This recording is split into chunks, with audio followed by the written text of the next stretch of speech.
Bonjour tout le monde, j'espère que vous allez bien. Je suis ravie de vous retrouver aujourd'hui dans cette nouvelle vidéo pour une nouvelle édition du tag What's in my bag. J'adore faire ce genre de vidéo parce que j'adore les sacs et donc à chaque fois que je le fais je suis trop contente. Donc aujourd'hui le sac que je vais vous présenter c'est mon sac coup de cœur du moment. Vous l'avez certainement déjà vu sur Instagram si vous me suivez sur les réseaux sociaux et également dans ma dernière vidéo. Donc c'est ce sac-ci, c'est le sac Coach. La référence c'est Mini Christie. C'est un petit sac mais on peut à l'intérieur mettre pas mal de choses. Et puis moi je l'adore parce que c'est la couleur, enfin c'est le genre de couleur que j'adore pour cette saison-ci. Ça va facilement honnêtement avec pas mal de tenues et donc j'ai pas de problème à la sortir.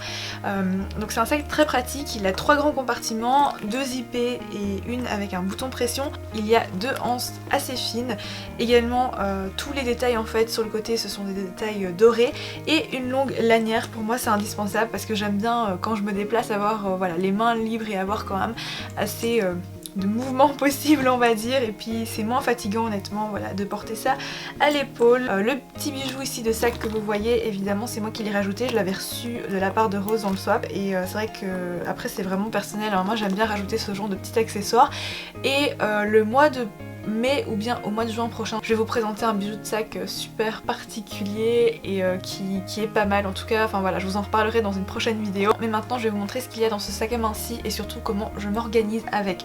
Donc comme en fait il a déjà pas mal de compartiments, je n'ai pas besoin de petites pochettes. Je vais commencer par le premier compartiment donc qui est zippé et qui se présente comme ceci. Alors à l'intérieur j'y ai pas mis grand chose, donc en fait je vais commencer par le sous-compartiment. J'ai mon baume à lèvres parce que j'ai tout le temps besoin de baume à lèvres donc j'en mets toujours un dans mon sac à main pour être sûre. Et ensuite j'ai mon portefeuille qui est un Michael Kors. En fait je pense que toutes les plaques comme ça ce sont des productions spéciales pour les outlets et je l'avais acheté en outlet justement pour 39 €. C'est sans aucun doute le plus petit portefeuille que je possède et ça tombe bien parce que dans un petit sac honnêtement ça c'est beaucoup plus pratique et puis surtout ça allège mon sac même quand je le transfère dans d'autres sacs à main. Donc voilà, il est super bien parce qu'il a plusieurs compartiments. Déjà j'y accroche mes clés pour ne plus les oublier parce que le nombre de fois où ça m'est arrivé je vous assure que comme ça c'est beaucoup mieux. Ensuite vous avez un compartiment en fait ouvert ici où vous pouvez mettre donc normalement votre carte d'identité, mais moi je mets ma carte d'étudiante à l'intérieur parce que je l'utilise beaucoup moins. Ma carte d'identité je la glisse ici puisque j'en ai très souvent besoin, que ce soit pour aller retirer un colis, pour aller faire ma déclaration de TVA, ma déclaration d'impôt sur internet, etc.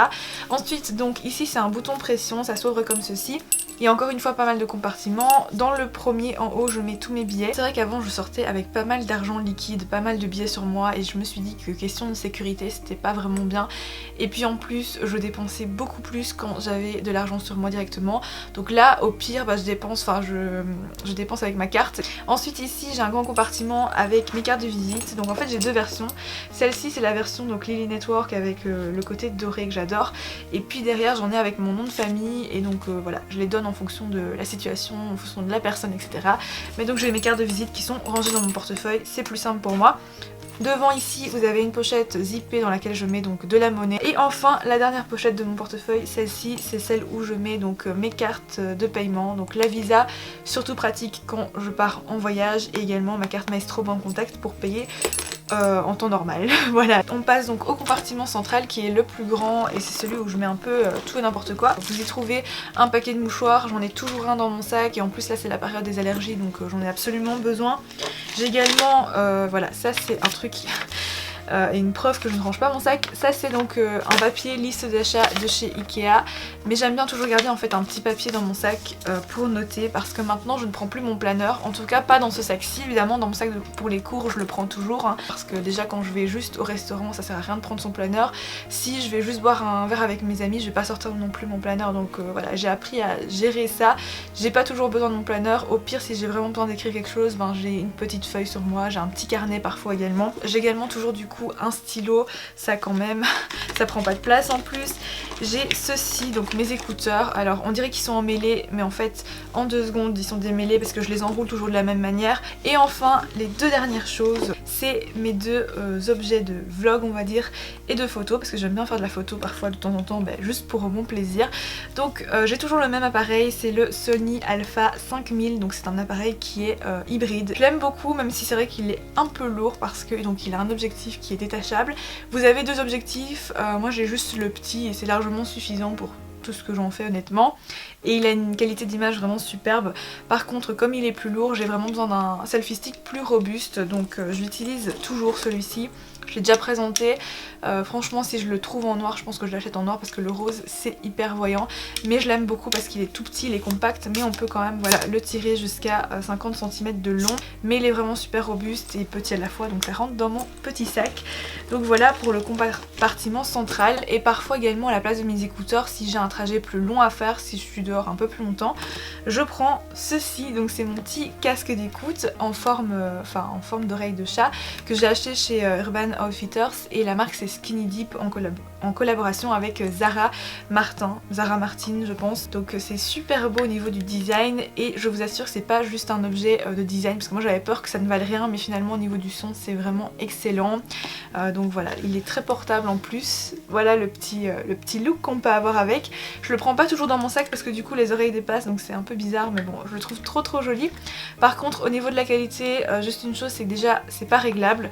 Deuxièmement, ici c'est en plastique, donc personnellement j'étais un peu déçue quand j'ai vu ça, mais le design est vraiment sympa, et le fait qu'ici ce soit en fil de fer, moi je trouvais ça très féminin, très fin en fait, donc du coup c'est très agréable comme casque, surtout au niveau du son, ça fait un son tellement propre, je vous assure, c'est ce que j'aime en fait, un son clair, et le cordon est de bonne qualité également, même si j'ai fait un nœud dedans, mais bon c'est pas grave. Et ce que je fais également souvent, là je tends ma main parce que j'essaie de le prendre mais j'arrive pas, alors souvent ce que je fais, comme ici c'est quand même assez ouvert, je mets une petite étole très fine en fait par-dessus.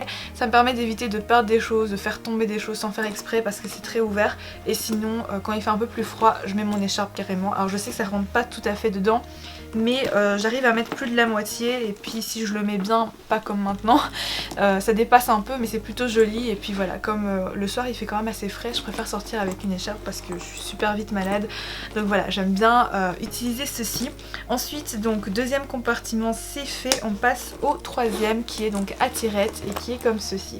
Alors comme c'est un compartiment à tirette, je mets des choses un peu plus importantes à l'intérieur. Premièrement dans le sous-compartiment qui est également avec une fermeture éclair, je mets donc mon abonnement de transport, et ensuite je mets également, j'arrive pas à l'attraper, si voilà, un petit stylet d'écran, et enfin j'y mets donc mon iPhone. Je vais pas vous le présenter parce que je l'ai déjà fait dans une précédente vidéo, mais donc c'est l'iPhone 6S Plus, et la coque c'est toujours la même que j'utilise, donc celle que j'avais achetée en Chine, et pour répondre à certaines questions elle est toujours nickel, j'ai encore jamais perdu de strass dessus, donc ça je suis vraiment ravie, et j'ai aucun problème, enfin cette coque est géniale, j'ai fait tomber mon téléphone sans faire exprès 2 fois, j'ai pas eu de casse, en même temps j'ai aussi une vitre de protection à l'avant, et franchement voilà, je suis vraiment ravie de cet achat-ci et de ma clé de téléphone. Et voilà pour mon sac à main du coup. Parfois aussi s'il fait un peu plus chaud, ou bien si je pars un peu plus longtemps, je mets une petite bouteille d'eau à l'intérieur. Ici, alors parfois ça dépasse un peu par contre, mais bon au moins je peux y mettre une bouteille d'eau si nécessaire. Mais j'ai vraiment essayé de réduire le maximum en fait, pour avoir un petit sac plutôt léger pour la vie de tous les jours. Sachant que je prends pas forcément ma caméra de vlog, par exemple si je veux travailler c'est un peu inutile. Mais voilà, la plupart du temps c'est à peu près ce que j'ai dans mon sac, ça peut changer, ça peut varier, mais voilà, ce sac à main, je l'aime tellement, je suis super contente d'avoir partagé ça avec vous parce que celui-ci il est vraiment bien, j'ai pas besoin de pochette, j'ai vraiment... Enfin j'ai une autre vision je pense aussi du sac à main, c'est que j'arrive à sortir de manière plus légère, et je me sens bien aussi de ne plus me casser le dos, de ne plus être essoufflée parce que mon sac est trop lourd, parce que oui ça m'est déjà arrivé. Et ouais c'est vraiment un plaisir du coup de trouver également un plus petit sac qui me met plus en valeur, parce qu'avec ma morphologie franchement je trouve que les plus petits sacs, pas forcément les miniatures mais un comme ça, eh ben, c'est l'idéal en fait. Et en plus je peux vraiment y mettre mes essentiels. D'ailleurs n'hésitez pas à me dire ce que vous mettez toujours dans votre sac à main. Alors évidemment pas le portefeuille et le téléphone parce que ça je pense que tout le monde le fait, mais vraiment un de vos indispensables et en plus. Donc voilà, moi c'est mon petit sac parfait du moment. Et voilà pour cette vidéo, en tout cas j'espère qu'elle vous aura plu, merci beaucoup de l'avoir regardée. Merci également pour votre soutien, parce que dernièrement je reçois beaucoup de messages qui me disent t'arrives bientôt 50 000, et même si voilà je sais qu'il y a beaucoup de youtubeurs qui ont atteint le million ou qui vont l'atteindre, pour peut-être beaucoup 50 000 c'est rien, mais pour moi c'est énorme, vous pouvez même pas vous imaginer à quel point ça signifie beaucoup pour moi, et si j'arrive à les atteindre en juin, enfin avant juin même, ce serait une joie juste incroyable pour moi. Donc voilà, bref, je suis impatiente, mais merci beaucoup pour votre soutien. On se retrouve donc mercredi prochain pour une prochaine vidéo. D'ici là, prenez soin de vous, je vous embrasse très fort et à très vite.